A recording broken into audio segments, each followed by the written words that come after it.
Hi hello ಎಲ್ರಿಗೂ ನಮಸ್ಕಾರ. Welcome back to my channel. ಹಾಗಾದರೆ ಬನ್ನಿ ನಿನಗಾಗಿ ಸಂಚಿಕೆಯಲ್ಲಿ ಇವತ್ತು ಏನಾಗ್ತಿದೆ ಅಂತ ನೋಡ್ಕೊಂಡು ಬರೋಣ.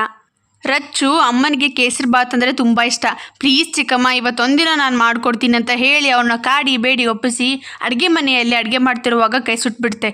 ಈ ವಿಚಾರ ವಜ್ರೇಶ್ವರ್ಗೆ ಗೊತ್ತಾಗಿ ಆರ್ತಿಗೆ ಎಲ್ಲರೂ ಮುಂದೆ ಬೈತಾ ಇರ್ತಾಳೆ.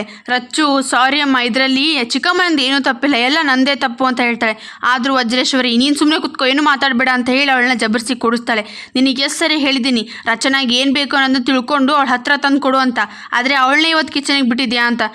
ಅದು ಅಕ್ಕ, ರಚನಾ ನನ್ನ ಹತ್ರ ಇದುವರೆಗೂ ಏನೂ ಕೇಳಿಲ್ಲ. ಪಾಪ ಮಗು ಮೊದಲೇ ಸಾರಿ ಅಮ್ಮನಿಗೆ ಕೇಸರಿ ಬಾತ್ ಇಷ್ಟ, ಪ್ಲೀಸ್ ನಾನಿವತ್ತು ಮಾಡಿಕೊಡ್ತೀನಿ ನನ್ನ ಕೈಯಾರ ಅಂತ ಕೇಳಿದ್ಲು. ಅದಕ್ಕೆ ಮನಸ್ಸು ತಡಿಲಿಲ್ಲ, ಹ್ಞೂ ಅಂತ ಒಪ್ಕೊಂಡ್ಬಿಟ್ಟೆ ಅಕ್ಕ. ಆದರೆ ಅಕ್ಕ, ಅಡುಗೆ ಮಾಡಬೇಕಾಗಿದ್ರೆ ಅವ್ರ ಮುಖದಲ್ಲಿ ಸಂತೋಷ ನೋಡಬೇಕಿತ್ತು. ದೇವರಿಗೆ ನೈವೇದ್ಯ ಮಾಡ್ತಿರೋ ಹಾಗೆ ನಿಮಗೆ ಕೇಸರಿ ಬಾತ್ ಮಾಡ್ತಾಯಿದ್ಲು, ಆದರೆ ಕೈ ಸ್ವಲ್ಪ ಸುಟ್ಬಿಡ್ತು ಅಕ್ಕ ಅಷ್ಟೇ ಅಂತ ಹೇಳ್ತಾಳೆ. ಆಗ ಆರ್ತಿ ಗಂಡ, ನಿನಗೆ ಎಷ್ಟೇ ಧೈರ್ಯ, ಅಕ್ಕನ ಮುಂದೆ ನಿಂತ್ಕೊಂಡು ಇಷ್ಟೆಲ್ಲ ಮಾತಾಡೋಷ್ಟು ಧೈರ್ಯ ಬಂತ, ಅವರಿಗೆ ರಚ್ಚು ಪ್ರೀತಿ ಏನಂತ ನೀನು ಹೇಳ್ಕೊಡ್ಬೇಕಾ ಅಂತ ಹೇಳ್ತಾಳೆ. ಇವತ್ತು ಎಷ್ಟೋ ಜನ ಅದಕ್ಕೆ ಮುಂದೆ ನಿಂತ್ಕೊಂಡು ಮಾತಾಡೋಕ್ಕೆ ಭಯಪಡ್ತಾರೆ, ಆದರೆ ನೀನೇನು ಇಷ್ಟು ಬಿಲ್ಕುಲ ಮಾತಾಡ್ತಿದ್ಯಾ, ಇತ್ತೀಚೆಗೆ ನಿನಗೆ ಭಯ ಕಡಿಮೆ ಆಗ್ತಾ ಇದೆ ಅಂತ ಜೋರು ಮಾತಾಡ್ತಾ ಅವಳ ಮೇಲೆ ಕೈ ಮಾಡೋಕ್ಕೆ ಹೋಗ್ತಾನೆ. ಆದರೆ ರಚನಾ ತನ್ನ ದೇವಸ್ಥಾನದಲ್ಲಿ ಕೇಳಿಸ್ಕೊಂಡ ಎಲ್ಲ ಮಾತುಗಳು ನೆನಪು ಮಾಡಿಕೊಂಡು, ನಿಲ್ಲಿಸಿ, ಇದರಲ್ಲಿ ಏನೂ ಚಿಕ್ಕಮ್ಮನ ತಪ್ಪಿಲ್ಲ ಅಂತ ನಾನು ಹೇಳ್ತಾ ಇಲ್ವಾ, ಅಷ್ಟಕ್ಕೂ ನಿಮಗೆ ಚಿಕ್ಕಮ್ಮನ ಮೇಲೆ ಕೈ ಮಾಡಬೇಕು ಅಂತ ಏನಾದರೂ ಇದ್ದರೆ ನನ್ನ ದಾಟಿ ಹೋಗಿ ಅಂತ ಹೇಳ್ತಾಳೆ.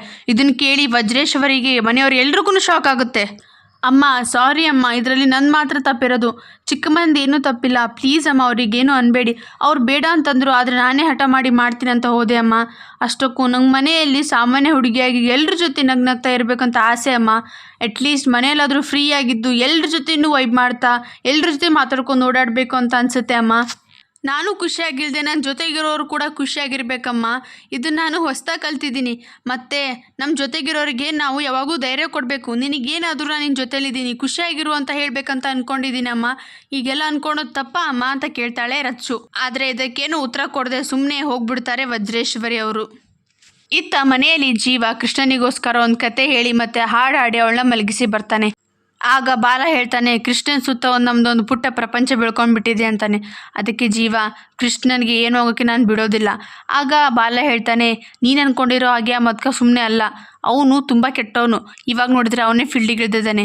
ನೀನೇನು ಭಯ ಪಡಬೇಡ ಜೀವ, ಕೋರ್ಟ್ನಲ್ಲಿ ನಾನಿನ ಪರವಾಗಿ ಸಾಕ್ಷಿ ಹೇಳ್ತೀನಿ, ಅದೇನಾದರೂ ನಿನ್ನನ್ನು ಸೋಲಕ್ಕೆ ಬಿಡಲ್ಲ. ಕೃಷ್ಣನ ಮತ್ತು ನಿನ್ನನ್ನು ಕಳ್ಕೊಳಕ್ಕೆ ಇಷ್ಟ ಇಲ್ಲ ಅಂತ ಹೇಳ್ತಾನೆ. ಅದಕ್ಕೆ ಜೀವ, ನೀನು ಮಾತ್ರ ಈ ವಿಚಾರಕ್ಕೆ ತಲೆ ಹಾಕೋಕೆ ಹೋಗ್ಬೇಡ, ನೀನು ಇಲ್ಲಿವರೆಗೂ ನನಗೋಸ್ಕರ ಕಳ್ಕೊಂಡಿರೋದೇ ಸಾಕು ಅಂತಾನೆ. ಆಗ ಬಾಲ ಹೇಳ್ತಾನೆ, ನನಗೆ ಅಂತ ಕಳ್ಕೊಳ್ಳೋಕೆ ಇನ್ನೇನು ಉಳಿದಿದೆ ಹೇಳು, ನೀನು ಮತ್ತು ಕೃಷ್ಣ ಅಷ್ಟೇ, ನೀವಿಬ್ಬರು ನನ್ನ ಜೊತೆಗಿದ್ರೆ ಸಾಕು ಅಂತಾನೆ. ಅದಕ್ಕೆ ಜೀವ ಹೇಳ್ತಾನೆ, ಅದೇನಾದರೂ ಆಗಲಿ, ಇವಾಗ ನನಗೆ ಅಂತ ಇರೋದು ನೀನು ಮತ್ತು ಕೃಷ್ಣ ಅಷ್ಟೇ, ಹಾಗೂ ನಾನು ನಿಮ್ಮಿಬ್ಬರು ಕಳ್ಕೊಳಕ್ಕೆ ಇಷ್ಟಪಡಲ್ಲ. ಅದೇನಿದ್ರು ನಾನು ಒಬ್ಬನೇ ನಿಂತು ಹೆದರಾಡ್ತೀನಿ, ನೀನು ಮಾತ್ರ ಈ ಮ್ಯಾಟ್ರಲ್ಲಿ ಎಂಟ್ರಿ ಆಗೋಕ್ಕೆ ಹೋಗಬೇಡ ಪ್ಲೀಸ್ ಅಂತ ಹೇಳ್ತಾನೆ. ಅದಕ್ಕೆ ಬಾಲ, ಅದೇನಾದರೂ ನಾನು ಬಿಡಲ್ಲ, ಅವ್ನು ಕೊಂದಾದರೂ ನಾನು ಜೈಲಿಗೆ ಹೋಗ್ಬಿಡ್ತೀನಿ ಅಂತಾನೆ. ಅದಕ್ಕೆ ಜೀವ ಹೇಳ್ತಾನೆ, ಇದಕ್ಕೆ ನೀನು ಇನ್ವಾಲ್ವ್ ಆಗೋದು ಬೇಡ ಅಂತ ಹೇಳ್ತಿರೋದು ನಾನು, ಪ್ಲೀಸ್ ನನ್ನ ಪಾಡಿ ನಾನು ಬಿಟ್ಬಿಡು, ಈ ಕೆಲಸನ ನಾನು ಮಾಡ್ಕೊತೀನಿ, ಇದಕ್ಕೆ ಮಾತ್ರ ನೀನು ತಲೆ ಹಾಕೋಕ್ಕೆ ಹೋಗಬೇಡ ಅಂತ ಹೇಳ್ತಾನೆ. ಇತ್ತ ಮನೆಯಲ್ಲಿ ವಜ್ರೇಶ್ವರಿಯವರು ರಚನಾ ಆಡಿದ ಮಾತುಗಳನ್ನು ಮತ್ತೆ ನೆನಪು ಮಾಡ್ಕೊಂಡು ಕುಂತಿರ್ತಾರೆ. ಆಗ ತೇಜ ಬಂದು, ಇದೇನದಕ್ಕೆ ಇವತ್ತು ರಚ್ಚು ಇಷ್ಟೆಲ್ಲ ಮಾತಾಡ್ಬಿಟ್ಲು, ಚಿಕ್ಕಪ್ಪ ಅಂದರೆ 3 ಮೈಲಿ ದೂರ ನಿಂತ್ಕೊಂಡು ಮಾತಾಡೋಳು ಇವತ್ತು ನನ್ನ ಎದುರಿಗೆ ನಿಂತ್ಕೊಂಡು ಎಷ್ಟೆಲ್ಲ ಮಾತಾಡ್ಬಿಟ್ಲು. ಅವಳ ಕಣ್ಗಳು ನೋಡಿದ್ರೆ ನಾನೇ ಒಂದು ಕ್ಷಣ ಆದರೂ ಹೋಗ್ಬಿಟ್ಟೆ. ಅಂತೂ ಅವ್ರು ಹೇಳಿದಾಗೆ ನಡೀತಾ ಇದೆ ಎಲ್ಲ, ಇದೇನು ನಮ್ಮ ಕೈ ಮೀರಿ ಹೋಗೋಕ್ಕಿಂತ ಮುಂಚೆ ನಾವು ಎಚ್ಚೆತ್ಕೋಬೇಕದಕ್ಕೆ, ಏನಾದರೂ ಮಾಡಲೇಬೇಕು ಇದಕ್ಕೆ ಅಂತ ಹೇಳ್ತಾನೆ. ಮರುದಿನ ಮುಂಜಾನೆ ರಚ್ಚು ಬಂದು ಆರ್ತಿಗೆ ಗುಡ್ ಮಾರ್ನಿಂಗ್ ಚಿಕ್ಕಮ್ಮ ಅಂತ ಹೇಳಿ ಹಗ್ ಮಾಡ್ತಾಳೆ. ಆಗ ಆರ್ತಿ ಮಾತ್ರ ಸೈಲೆಂಟ್ ಆಗಿರ್ತಾಳೆ. ಏನು ಚಿಕ್ಕಮ್ಮ, ಇನ್ನೂ ನಿನ್ನೆ ನಡೆದ ಘಟನೆ ಬಗ್ಗೆ ನೆನಪು ಮಾಡಿಕೊಂಡು ಸುಮ್ಮನೆ ಇದ್ದೀರಾ, ನೀವೇನು ತಲೆ ಕೆಡಿಸ್ಕೊಬೇಡಿ, ನಾನು ಅಮ್ಮನ ಹತ್ರ ಮಾತಾಡಿ ಸಮಾಧಾನ ಮಾಡ್ತೀನಿ. ಅಷ್ಟಕ್ಕೂ ನಾನು ನಿನ್ನೆ ನಡೆದು ಸ್ವಲ್ಪ ಜಾಸ್ತಿನೇ ಮಾತಾಡ್ಬಿಟ್ಟೆ ಅನಿಸುತ್ತೆ, ಆದರೂ ಪರವಾಗಿಲ್ಲ. ನಾನು ರೀಸೆಂಟಾಗಿ ಕಲ್ತಿರೋ ಕತೆ ಏನು ಗೊತ್ತಾ, ನಮ್ಮ ಸುತ್ತಮುತ್ತ ಇರೋರನ್ನ ಪ್ರೀತಿಯಿಂದ ನೋಡ್ಕೋಬೇಕು ಅಂತ. ಆಗ ಆರ್ತಿ ಮನಸ್ಸಿನಲ್ಲಿ ಅನ್ಕೊತಾಳೆ, ನನಗೆ ನಿನ್ನ ಬಗ್ಗೆ ಏನು ಚಿಂತೆ ಅಂದರೆ ಇದನ್ನೆಲ್ಲ ನೋಡಿ ಇವಾಗ ಅಕ್ಕ ನಿನಗೆ ಏನು ಪನಿಷ್ಮೆಂಟ್ ಕೊಡ್ತಾಳೆ ಅನ್ನೋದೇ ಅಷ್ಟೇ ಚಿಂತೆ ಅಂತ ಮನಸ್ಸಿನಲ್ಲಿ ಅನ್ಕೊತಾಳೆ. ಅಷ್ಟೊತ್ತಿಗೆ ರಚ್ಚು ಚಿಕ್ಕಪ್ಪ ಬರ್ತಾರೆ. ಅದನ್ನು ನೋಡಿ, ಸರಿ ನನಗೆ ಶೂಟಿಂಗಿಗೋಸ್ಕರ ಟೈಮ್ ಆಯಿತು, ನಾನು ಹೋಗ್ತೀನಿ, ರೆಡಿಯಾಗಿ ಬರ್ತೀನಿ ಬೇಗ ಅಂತ ಹೇಳಿ ಹೋಗ್ತಾಳೆ.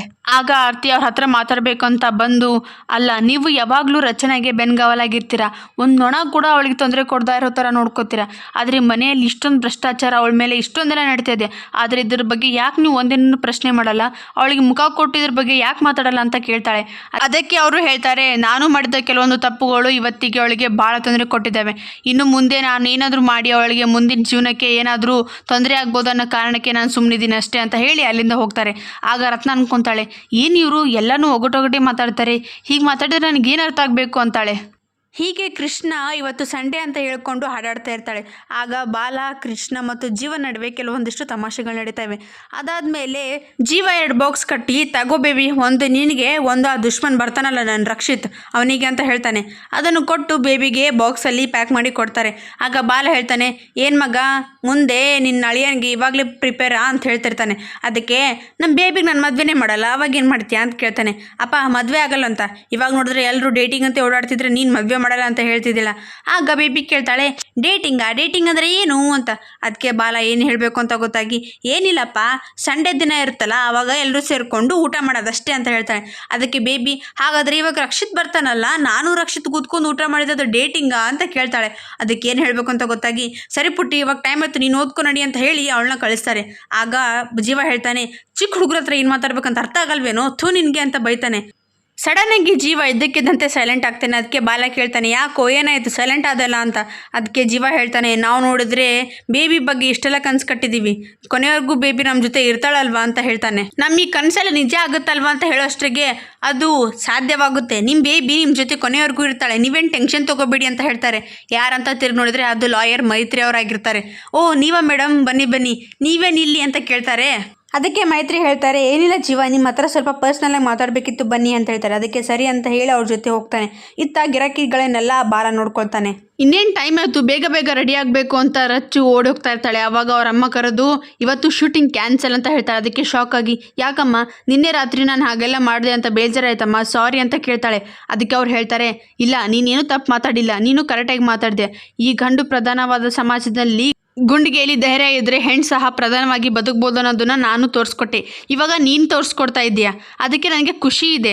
ನೀನೇನೋ ನಿನ್ನೆ ರಾತ್ರಿ ಮಾತಾಡಿದ್ದು ರೀತಿ ಸರಿ ಇರಲಿಲ್ಲ, ಆದರೆ ನೀನು ಹೇಳಿದ್ರಲ್ಲಿ ಒಂದು ಆಳವಾದ ಅರ್ಥ ಇತ್ತು. ನಾವು ಯಾರದೇ ಇಕ್ಕಟ್ಟಿಗೋಸ್ಕರ ನಮ್ಮ ಖುಷಿನ ಕಟ್ಟಾಕಬಾರ್ದು, ಹಾಗೆ ನಮ್ಮ ಸುತ್ತಮುತ್ತ ಇರೋರನ್ನ ಖುಷಿಯಾಗಿಡ್ಬೇಕು ಅನ್ನೋ ಮಾತು ನನಗೆ ತುಂಬ ಇಷ್ಟ ಆಯಿತು. ನಾನು ಹಗಲು ರಾತ್ರಿ ದುಡಿತಾ ಇರೋದು ನಿನ್ನ ಖುಷಿಗೋಸ್ಕರ ಮಗಳೇ, ಅದಕ್ಕೆ ಇವತ್ತು ಶೂಟಿಂಗ್ ಕ್ಯಾನ್ಸಲ್ ಮಾಡಿದೆ. ಇವತ್ತು ನಿನಗೆ ಹೇಗೆ ಬೇಕೋ ಹಾಗಿರಿ, ನಿನಗೇನು ತಿನ್ನಬೇಕು ಅನ್ಸೋದೇ ತಿನ್ನು, ಯಾವುದಕ್ಕೂ ರೆಸ್ಟ್ರಿಕ್ಷನ್ಸ್ ಇಲ್ಲ. ಹಾಗೆ ನೀನು ಇವತ್ತು ಡಯಟ್ನ ಫಾಲೋ ಮಾಡೋ ಅವಶ್ಯಕತೆಯೂ ಇಲ್ಲ, ನಿನಗೇನು ಖುಷಿ ಕೊಡ್ತೋ ಅದನ್ನೆಲ್ಲ ಮಾಡು ಆಯಿತಾ ಅಂತ ಹೇಳ್ತಾಳೆ. ಅದಕ್ಕೆ ರಚ್ಚು ಫುಲ್ ಖುಷಿಯಾಗಿ, ಅಮ್ಮ ಥ್ಯಾಂಕ್ ಯು ಸೋ ಮಚ್, ಕೇಳ್ತೇನೆ ವರ ಕೊಡೋ ದೇವರಮ್ಮ ನೀವು ಅಂತ ಹೇಳಿ ಖುಷಿಯಿಂದ ಅವಳ ಕೈ ಎಕ್ಕಿಸ್ಕೊಟ್ಟು ಹಗ್ ಮಾಡ್ತಾಳೆ. ಆಗ ವಜ್ರೇಶ್ವರು, ಹೋಗು ಮಗಳೇ, ಎಂಜಾಯ್ ಯುವರ್ ಡೇ ಅಂತ ಹೇಳ್ತಾರೆ. ಅದಕ್ಕೆ ಥ್ಯಾಂಕ್ ಯು ಅಮ್ಮ, ಥ್ಯಾಂಕ್ ಯು ಸೋ ಮಚ್ ಅಂತ ಹೇಳಿ, ಚಿಕ್ಕಮ್ಮ ಬೇಗ ಬನ್ನಿ, ನನಗೆ ಫಸ್ಟ್ ಡೇ ಇದು ಹಾಲಿಡೇ ಕೊಟ್ಟಿರೋದು, ಇದು ನಾನು ಇದೀಗ ಹೇಳಿದ್ರೆ ತುಂಬ ಖುಷಿ ಪಡ್ತಾಳೆ, ಬನ್ನಿ ಅಂತ ಹೇಳಿ ಚಿಕ್ಕಮ್ಮನ ಕರ್ಕೊಂಡು ಮೇಲೆ ಹೋಗ್ತಾಳೆ. ಹಾಗಾದರೆ ಮುಂದಿನ ಸಂಚಿಕೆಯಲ್ಲಿ ಏನಾಗ್ಬೋದು, ವಜ್ರೇಶ್ವರಿ ಈ ಹಾಲಿಡೇ ಕೊಟ್ಟಿರೋ ಹಿಂದೆ ಸಂಚು ಏನಾದರೂ ಮಾಡಿದಾಳ, ಅದನ್ನೆಲ್ಲ ತಿಳ್ಕೊಬೇಕು ಅಂತಂದರೆ ನಾವು ನಾಳೆ ಸಂಚಿಕೆವರೆಗೂ ವೆಯ್ಟ್ ಮಾಡಬೇಕು. And thank you for watching. Please make sure to like, share and comment. Please subscribe.